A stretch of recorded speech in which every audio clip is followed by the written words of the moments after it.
Hey guys, it's your girl Kizzy Rock, and yes, Kizzy Rock is my birth-given name. Happy Wednesday morning. Happy Wednesday, guys. Happy hump day. I hope you guys are enjoying your day thus far. I want to say hey to all my subscribers, new as well as seasoned. I got a word for you. In fact, I asked you guys to send in any topics that you wanted me to touch on. I still haven't checked all of my emails in its entirety, but I pulled these two from the community page.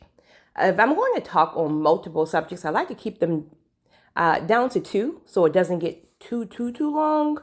Some people have a short attention span, and so that's why I technically jump right into my topics.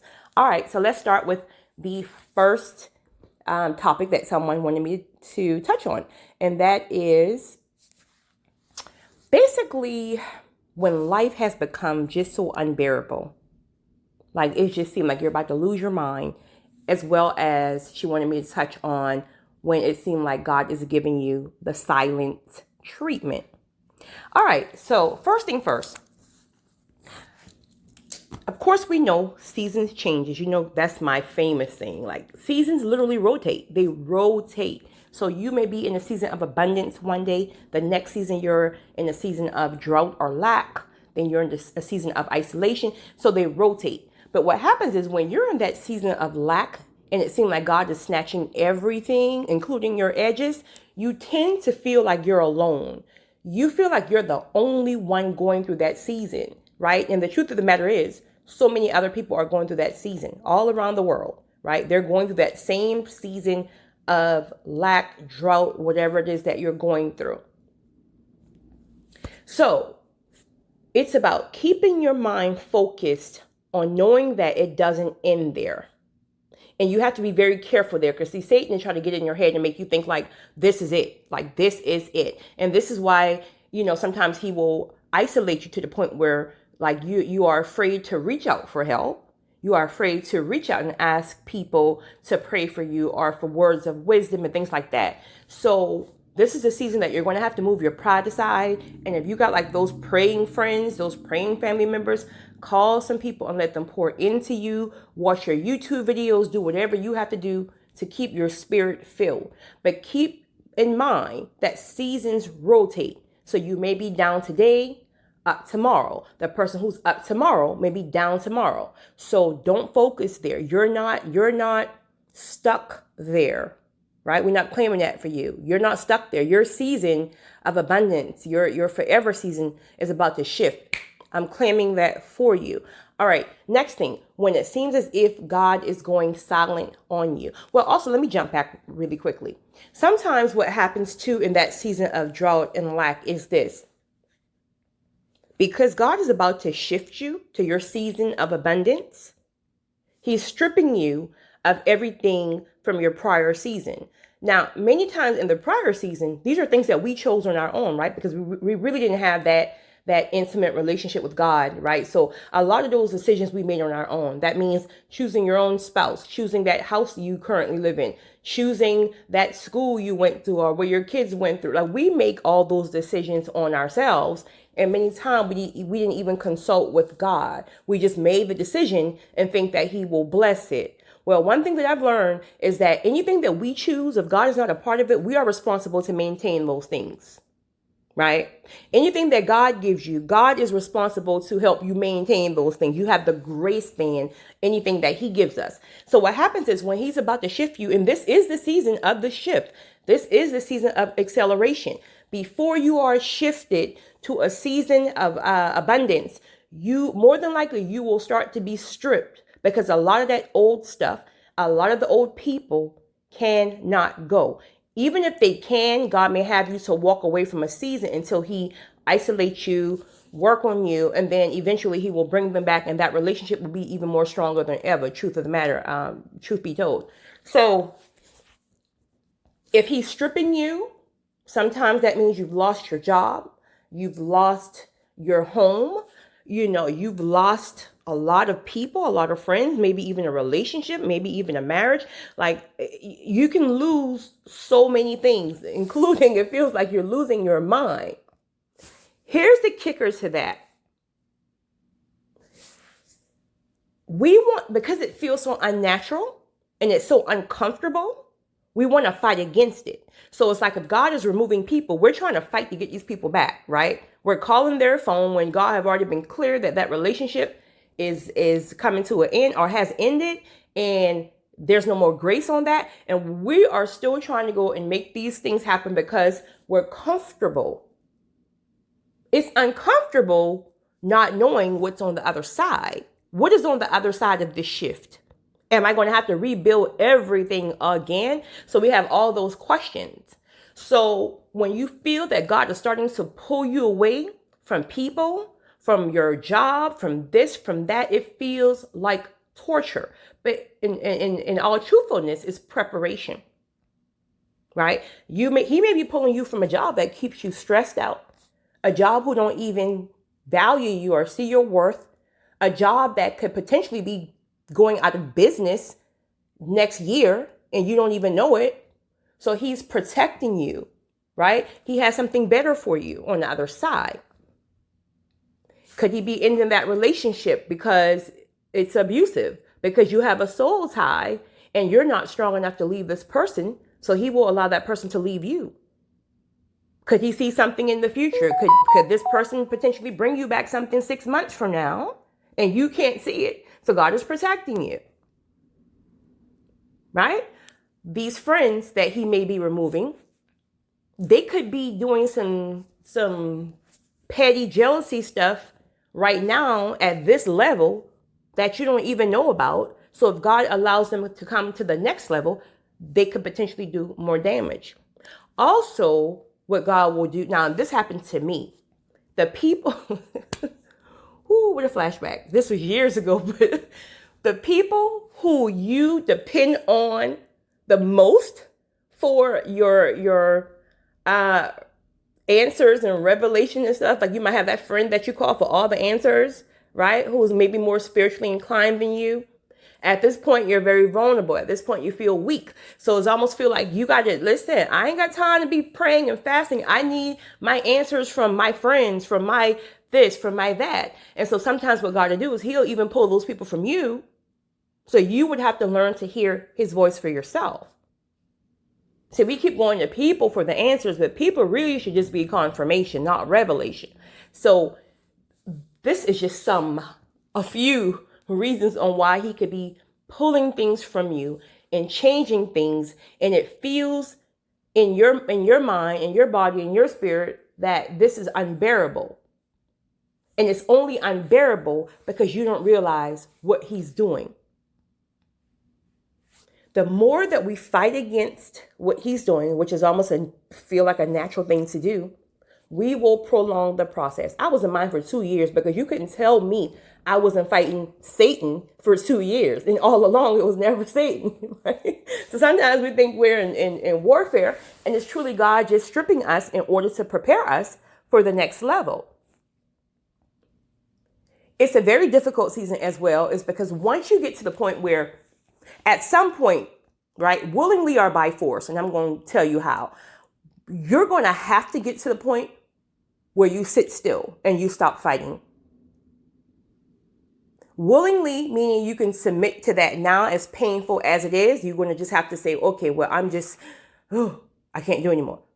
Or by force, meaning God is going, which is what happened to me. God will sit there and let you fight and fight and fight and fight, swim against the current and fight and fight and fight, trying to go back and get everything that he's removing until you tire yourself out. Once you tire yourself out, you will have zero strength to fight any longer. That is really where he wants you, because at that point you fully submit. So it's almost like, you know what? What is it? What do you want from me? What do you want me to do? Because this ain't it. This ain't it right here. So what do you want me to do? And right then and there, when he have your undivided attention, you're no longer fighting. You're no longer trying to go and get these people back. You're no longer trying to go and get this job back. That is when he's going to give you your downloads, telling you exactly why he's doing what he did, why he had to remove certain people. He will start to show you glimpses of what's on the other side.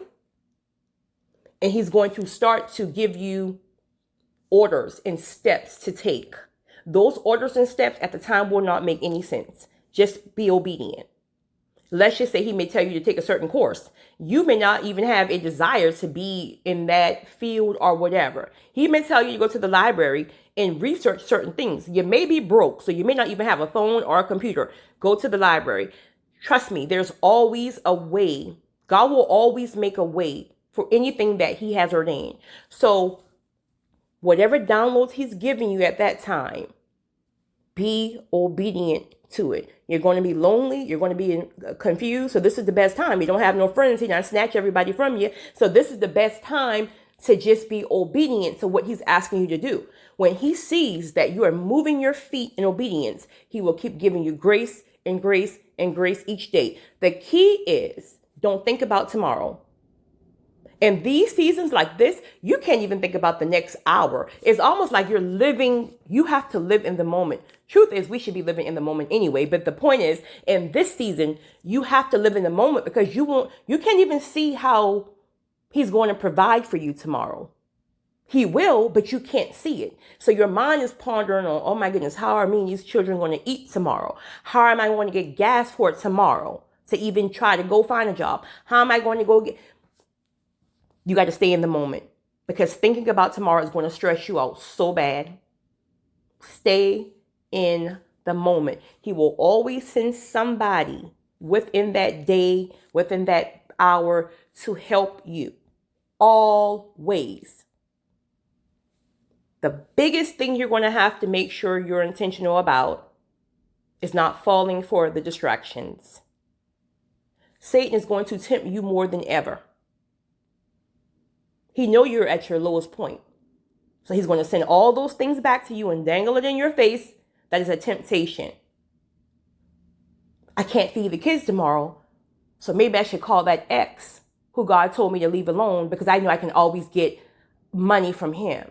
But God have been clear and told you to leave that person alone. The season is done. Don't ever call again. But because now you're in this dire need, it's like, well, I don't have a choice. I have to. Oh my goodness. The light is going to be cut off at 5 o'clock and it's 4:45. I have to call. And if you call,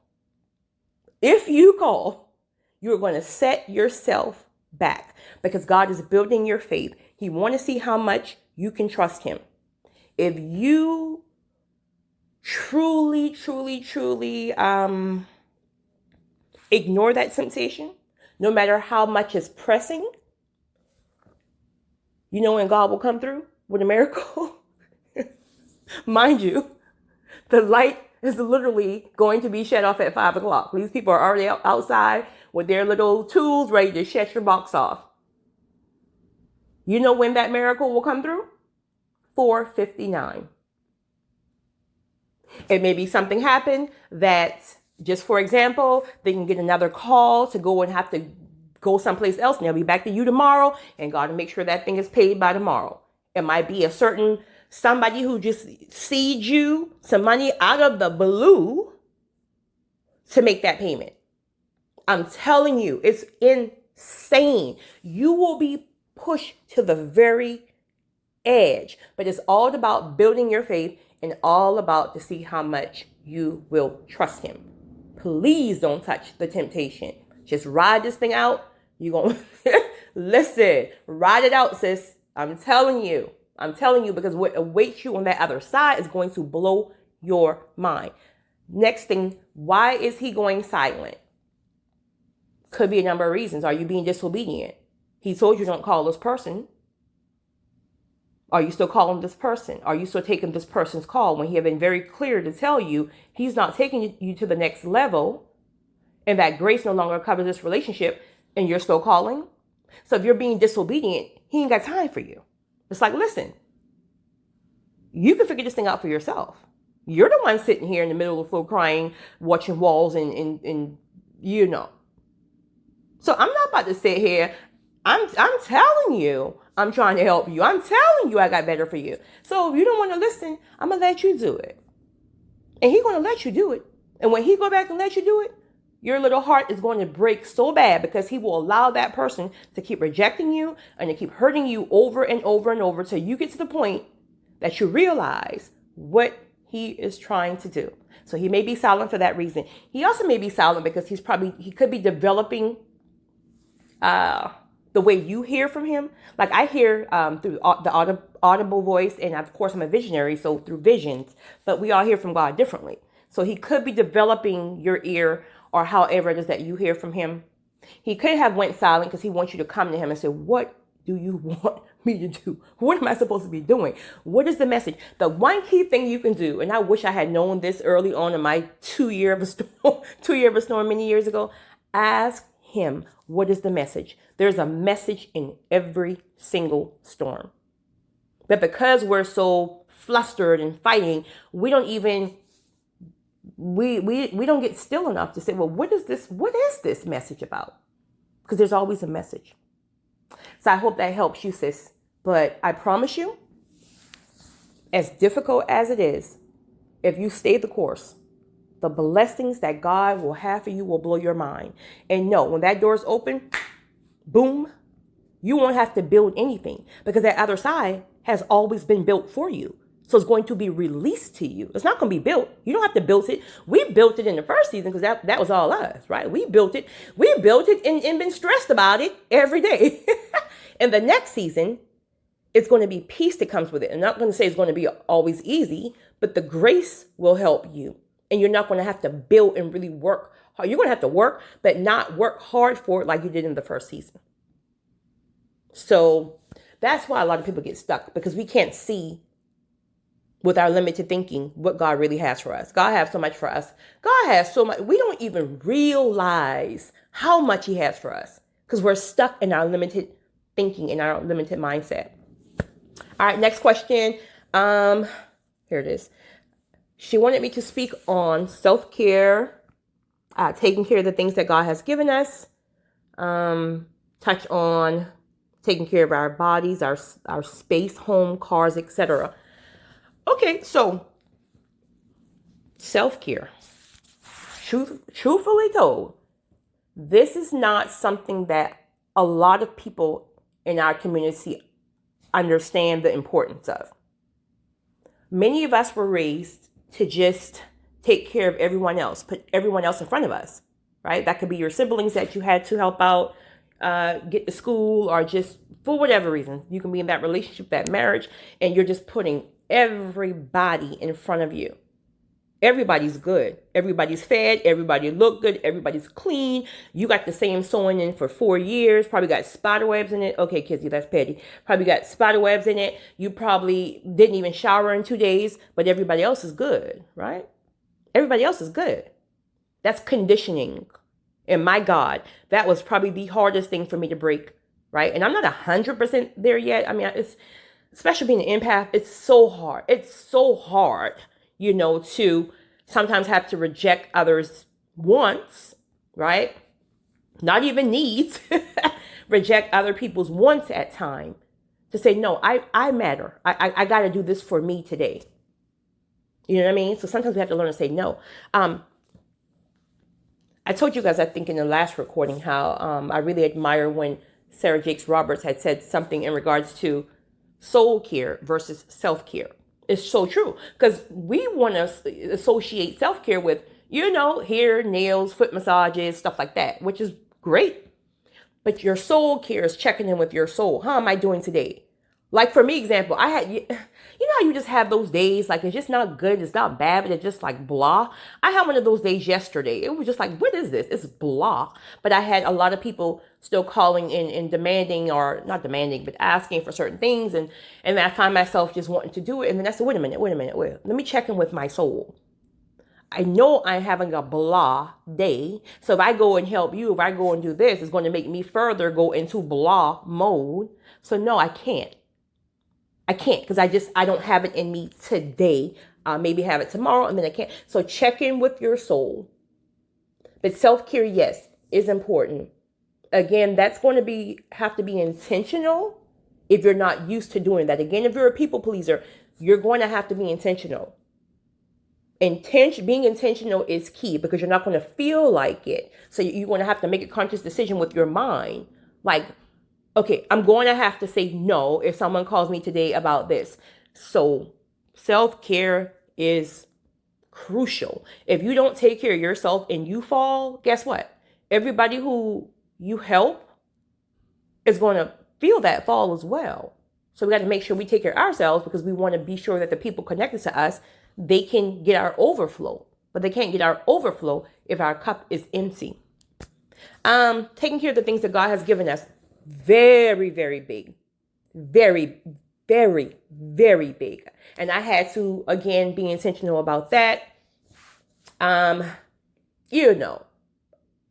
We're human.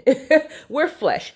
So sometimes we'll find ourselves waking up and complaining or something like that, or just, I was at a store yesterday, and I saw somebody, I don't know, I think this man may have had like he was an amputee, and you could just tell he was going through a really rough time. And I just had this moment, and I was like, God, thank you. We be sitting here complaining about nonsense.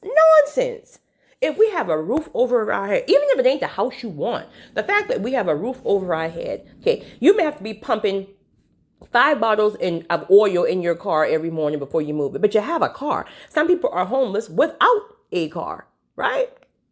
Your AC may be gone, but you got a car.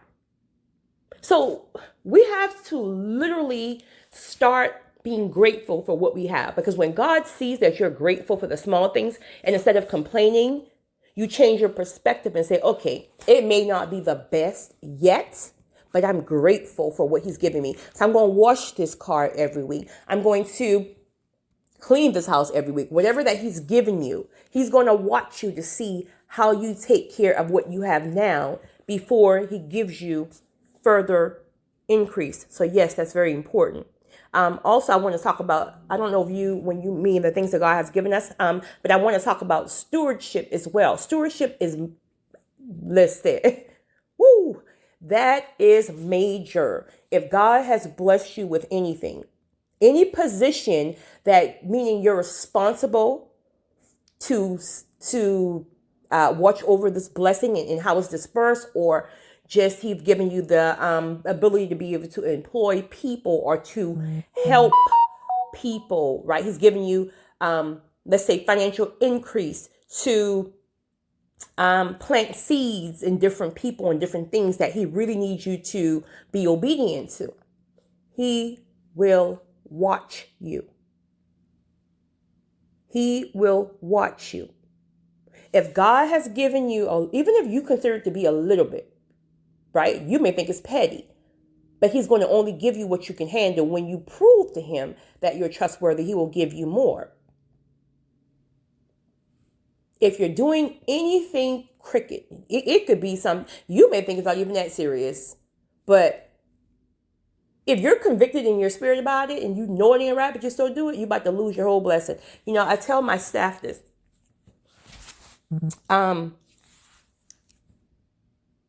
Myself, this big heart of mine, and this, empath and all that other stuff, more than likely I will have a very, very hard time firing someone unless it's something very detrimental to the business. Then I'll fire you in a snapshot, right? But if it's something like they're constantly late, or they're constantly this, I'm going to get on your neck, but I can deal with it. However, and I tell them this all the time, 3 that I had to let go who I really, really liked, really I did, but it's not about that. When God realizes that you are not respecting his blessings or whatever he entrusted you with, and that you're allowing other people who may be under like that umbrella to disrespect it as well, he will snatch it from you. So not only will these people not have a job or have financial increase, you won't either. So I always tell my staff, listen, I'm gonna tell you now, I'm a realist, so I let them know, I'm gonna tell you now, you're slipping. I can see it in my spirit, and I'm telling you, if God ever comes to me and tell me that I gotta let you go, I don't care how much I like you. All caps, how much. I don't care how much I like you. If God has been clear to me that you're not respecting his blessings, When people are here trying to find a job and you want to, do your own thing, if God said, I got to let you go, you can be on your face crying. And it has happened. You can be on your face crying. And much as it will hurt me, there's nothing I can do. Because I will not lose a blessing because I'm not being accountable to make sure I steward it properly. Right? That's just a job. If God have given you financial increase to be able to help people, and these people have a problem with you asking for accountability or receipts or making sure that that money is exactly where it's supposed to go, you better cut those folks off. Because if they can't receive, this is why God trusted you with it, because he knew he couldn't trust them with it. They don't have any character. They don't have any character to deal with it. So you did, because you developed that. So now this is why your little bit went to a lot, because you developed that. So why did it go to you and not them instead? So now if you come in, right, and this is just not money, this can be applied to anything in your life. If you are allowing people to come in and mess that thing up and you're not holding them responsible, or they're not respecting it, or they're not moving to your demands of what you need, receipts or accountability, or I need to make sure you do this. If they can't respect that, you're going to have to let them go, because God will snatch it right from you. Now both of y'all back on your face or all of y'all back on your face. I ain't got time. I don't work too hard to get God to trust me. So I won't even let my family, I won't let my dog cause me to miss, all the blessings that God has entrusted me with. All right. So talking about taking care of our space and home and cars. Yes, of course, that falls under order. God wants us to have, a tidy office space and homes and all that stuff. Because the more clean thing is, the more clearer, you can see things. Now, let me have an honest moment here. I'm very clean, right? I'm very clean, but I'm not the most organized. I'm laughing because I'm looking at my desk right now and my papers are just scattered all over the place. I'm not the most organized person, right? There's a difference between being clean and organized. So I will say this to you. Sometimes our outer space is really about, when you look at your environment, let's just say your environment is really, really messy. Really messy. Not only messy, just nasty. Sometimes, rather than judge people, sometimes that's also about how you're feeling internally. Are you going through depression? Or is it anxiety? Is it this? Is it that? And so sometimes people have this ability to want to always judge people rather than understanding that that person may really be going through some things internally. Right? And then on the flip side, you got some people who deal with OCD. So you can have two people who dealt with the same type of trauma, right? Same type of trauma, but one may have anxiety or depression and the other one have OCD. So the person who have OCD, who's extremely clean, and they don't even know how sickening that is, you're trying to eat and they're right under your plate wiping. Oh, I don't know if you guys have ever been around anyone with OCD, or if you have OCD, you are annoying. I'm telling you now, you're annoying.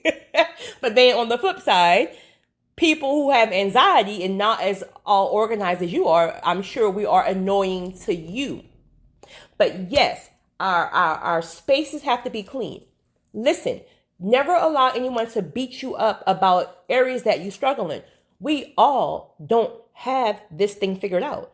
No one's perfect. I don't care what people make you think. You can go to a friend's house who, yes, their house is all tidy and perfect, but she's cheating on her husband. So the point is, don't let people try to make you feel bad because you don't have it all together. Here's what you do. If that's a struggle for you, staying organized is a struggle for me. I won't lie, because I have so much stuff, right? Not stuff as in like furniture stuff, but like paperwork and different this and different that. So I won't lie. It's very hard for me to stay organized. So guess what I did? I had to hire a professional organizer. And I know everyone can't afford that. And the truth of the matter is, it's not even expensive at all. So rather than allow your mind to keep turning and turning and turning, because for some people being organized comes natural. For others, it feels like a chore. So if it feels like an additional chore to you, and it's still taking 2 hours out of your day, and you know it's going to be back mixed up again tomorrow, hire someone. Because that 2 hours that you're spending, God may need you to be used in a different way. So, or you can just be intentional about setting dates. Okay, every Thursday, I'm going to organize my desk. I'm going to organize my space. Or I'm going to get this housekeeper. Do whatever you have to do. But yes, our space needs to be tidy and organized. Same thing with the cars. Listen, just go to the car wash. Drive to the car wash. Drive to the car wash. Right? So, yeah. And of course, lastly, our bodies. Yeah. Again, listen. I'm just not that girl who's like, you need to be a size 2. I feel like this right here. If you're a size 2 or a size 22, if you're healthy, you're healthy. Don't let people put numbers on you, But in a sense of our bodies, we do need to learn to start implementing, better foods. I mean, of course, again, in our community, we were not taught the best. Some of us were not taught like the best eating habits. We want neck bones, we want pigtails, we want, greens and macaroni and all that stuff. But we do need to start implementing, smoothies, right? Cutting back on sugars and all that stuff, and detoxing and stuff like that. So our bodies need to feel good, of course. For one, you also want to be sure that you have the energy you need. You don't want to be hopping off planes or hopping from office to office, and by the time you get to the front door, you're out of breath and panting, And so yeah, I think that was everything. So if you guys would like for me to touch on any topics, email me at rockkizzy18 at rockkizzy18@gmail.com. That's my social media email, or feel free to leave it on the community page. You guys have a great one, and I hope that you have a great day. It's your girl, Kizzy Rock.